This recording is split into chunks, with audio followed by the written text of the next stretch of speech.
Hello friends, कैसे हैं आप सभी। आशा करता हूं कि आप सब लोग अच्छे होंगे, स्वस्थ होंगे और पढ़ाई कर रहे होंगे।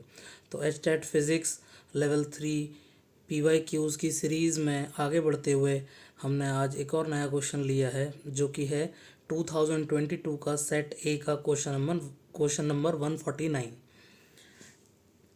Take a thin tube of inner radius A and outer radius B. It is made up of a non-magnetic conducting material of conductivity sigma. Sigma क्या है? Which is the inverse of resistivity.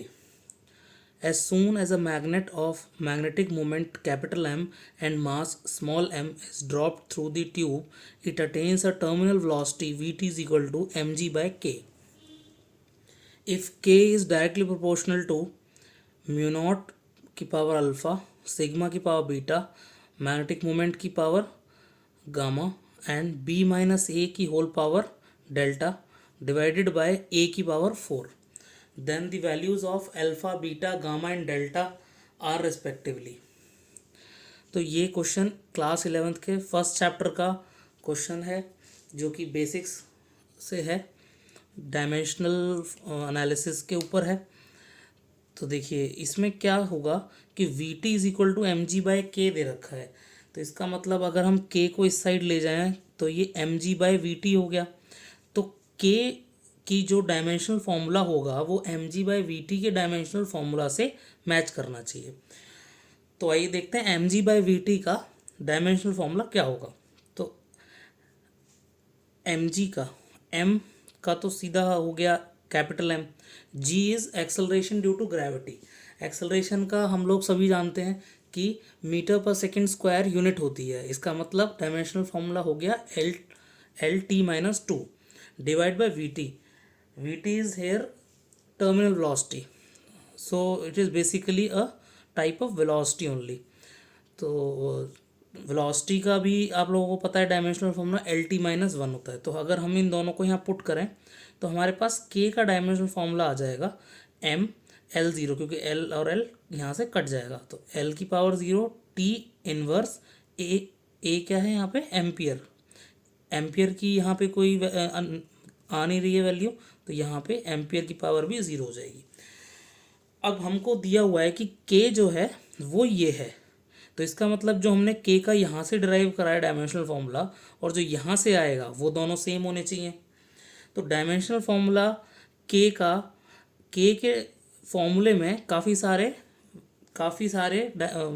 Expressions given है, काफ़ी सारी values given है, जैसे कि mu naught, sigma, magnetic moment M, B minus ए।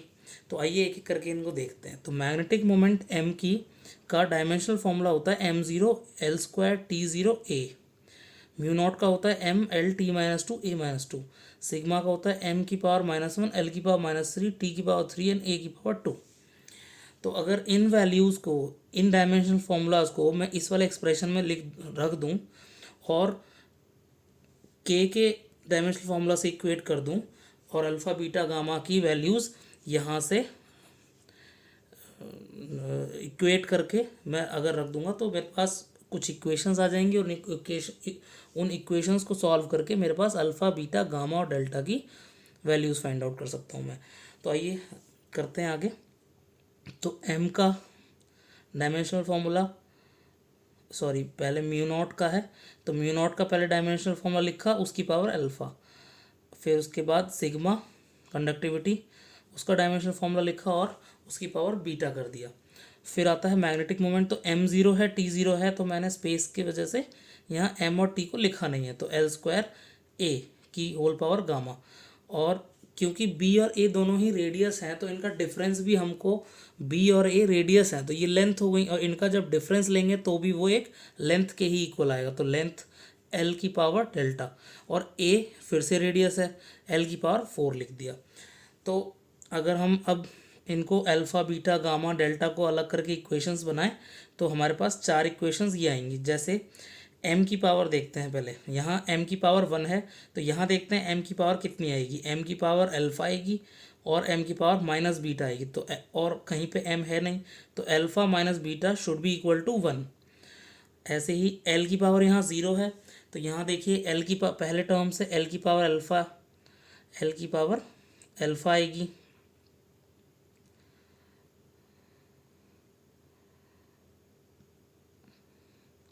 उसके बाद एल की पावर यहाँ -3 बीटा आएगी, उसके बाद यहाँ पे 2 गामा और फिर यहाँ पे डेल्टा, एल की पावर डेल्टा और यहाँ पे एक -4 है, तो 2 gamma plus alpha -3 beta plus delta -4 should be equal to 0। ऐसे ही फिर t-1 है, तो यहाँ -1 लिख लिया और t की अब यहाँ पे देखते हैं -2 अल्फ़ा 3 बीटा और यहाँ पे t कहीं पे है नहीं, तो -2 alpha plus 3 beta is equal to -1। Last देखते हैं एम्पियर की पावर 0, तो यहाँ पे एम्पियर बस इस वाले में है, फर्स्ट टर्म में, सेकेंड और थर्ड टर्म में, तो -2 alpha plus 2 beta plus 2 beta और लास्ट वाले से आएगा गामा। इनको तीनों को ऐड करके यहाँ पे 0 है तो इसलिए यहाँ पे 0 होगा। तो ये हमारे पास 4 इक्वेशंस आ गई। अगर हम इन 4 इक्वेशंस को सॉल्व कर लेते हैं तो हमारा आंसर आ जाएगा। तो आइए देखते हैं इन 4 इक्वेशंस को कैसे सॉल्व करेंगे।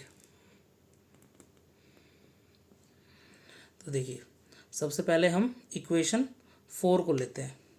इक्वेशन 4 है gamma -2 alpha plus 2 beta is equal to 0।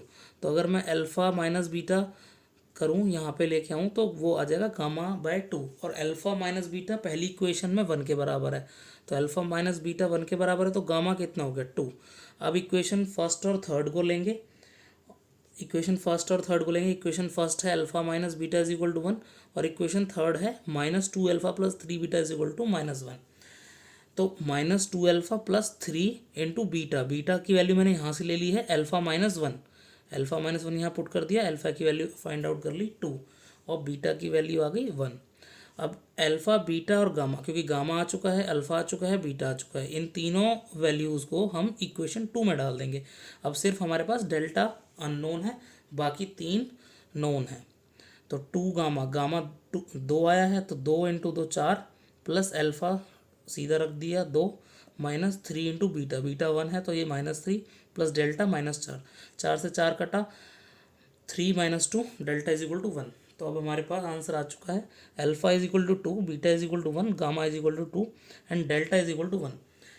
ऐसा ऑप्शन ए में गिवन था, देयरफॉर आंसर इज ऑप्शन ए।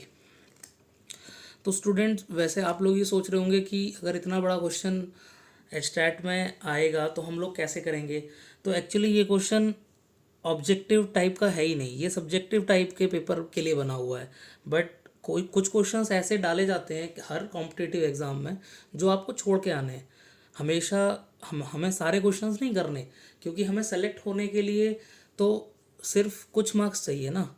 जैसे कि एस्टेट में तो हमें क्वालिफाई करना है तो हमें 90 ही चाहिए, कहीं पे हमको 100% रिजल्ट नहीं लाना होता, हमको सिर्फ सेलेक्ट होना है। तो सेलेक्ट होने के लिए हम 100% क्वेश्चंस नहीं करेंगे। हर पेपर में कुछ ना कुछ क्वेश्चंस ऐसे 4-5 क्वेश्चन ऐसे डाले जाते हैं जो कि बहुत ही लेंदी होते हैं। अगर बच्चे उसमें अटक के रह जाएंगे तो कभी पेपर को पूरा नहीं कर पाएंगे। तो हमको इजी क्वेश्चंस ढूंढने हैं, क्योंकि अगर आप इसको सॉल्व करते हैं तो भी आपको 1 नंबर मिलने वाला है, और अगर आप कोई इजी क्वेश्चन करके आ जाते हैं तो भी आपको 1 नंबर मिलने वाला है। तो इस टाइप के क्वेश्चंस को देख के ही समझ जाना चाहिए कि ये एक सब्जेक्टिव टाइप का क्वेश्चन है। अब मान लीजिए ये यहाँ पे मैंने m μ0 की वैल्यूज़ आपको लिख के दे दी, क्योंकि ये मैंने अलग से कैलकुलेट करी थी। बट ये तो आपको पेपर में भी अगर याद नहीं है तो कैलकुलेट करनी पड़ेगी। तो this question will become very lengthy to be attempted in a objective paper. This question should be of subjective type. अगर सब्जेक्टिव क्वेश्चन कहीं आता है इस टाइप का तो आप करें तो ज़्यादा बेहतर रहेगा। तो आशा करता हूँ कि आपको कंसेप्ट समझ में आ गया होगा। मेन था कि कंसेप्ट समझ में आना चाहिए, कंसेप्ट समझ में आ गया होगा आप लोगों को। तो अगर आपको पसंद आया हो सॉल्यूशन तो इसको ज़्यादा से ज़्यादा शेयर करिए, लाइक करिए और इन पे कमेंट करिए और अपने फ्रेंड्स को फॉरवर्ड करिए ताकि वो भी इससे ज़्यादा से ज़्यादा लाभ उठा सकें। Thank you.